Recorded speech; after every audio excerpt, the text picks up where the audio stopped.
আসসালামু আলাইকুম। এই হাসারা স্কুল অ্যান্ড কলেজে দুর্নীতি সর্বোচ্চ শিখরে এসে পৌঁছেছে।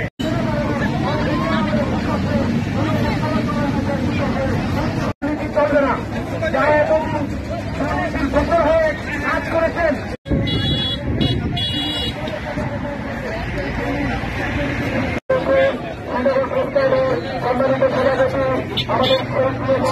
যে ছাত্র জনতা জেগে উঠেছে, এদের মাধ্যমেই পুরা বাংলাদেশের সবকিছু আমরা করতে পারবো।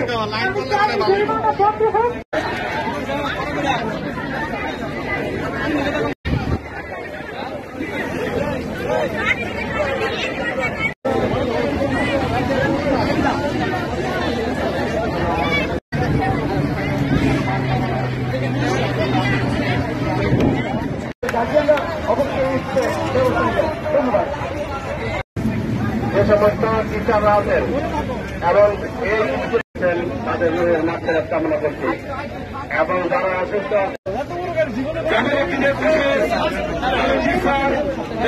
থেকে আমাদের যে 11 দফা দাবি ছিল তা আপনাদের সামনে তুলে ধরছি।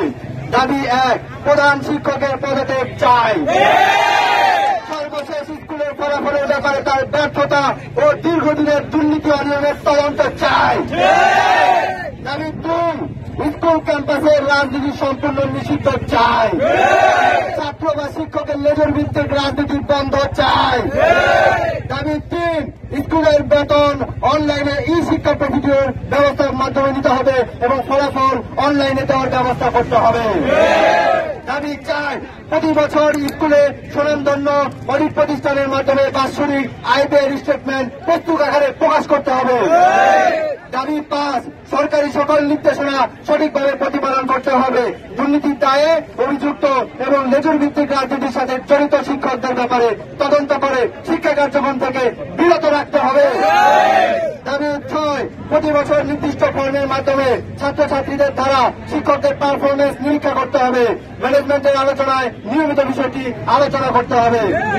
দাবি 7, কলেজ শাখা নিয়ে ম্যানেজমেন্টের কি পরিকল্পনা রয়েছে তা আমাদের স্পষ্ট নয়, তা জনগণ এবং ছাত্র জনতার কাছে পরিষ্কার করতে হবে। এবং দাবি 8, প্রতি সেমিস্টারে নির্দিষ্ট সিলেবাস থাকতে হবে এবং নির্দিষ্ট সময়ে উক্ত সিলেবাস সম্পন্ন করতে হবে।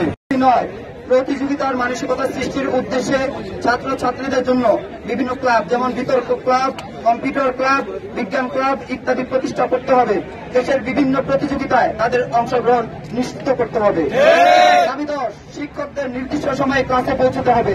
শ্রেণী শিক্ষাকালে কোন শিক্ষক মোবাইল ফোনে কথা বলতে পারবেন না। ছাত্রছাত্রী কর্তৃপক্ষের অনুমতি ছাড়া মোবাইল ফোন নিয়ে ক্যাম্পাসে ঢুকতে পারবেন না। দাবি 11, আসলে কালীকিশোর স্কুল অ্যান্ড কলেজের আলাদা একটি গঠনতন্ত্র থাকতে হবে এবং সেই গঠনতন্ত্রের বিধান এবং নীতিমালা অনুসারে স্কুল পরিচালনা করতে হবে।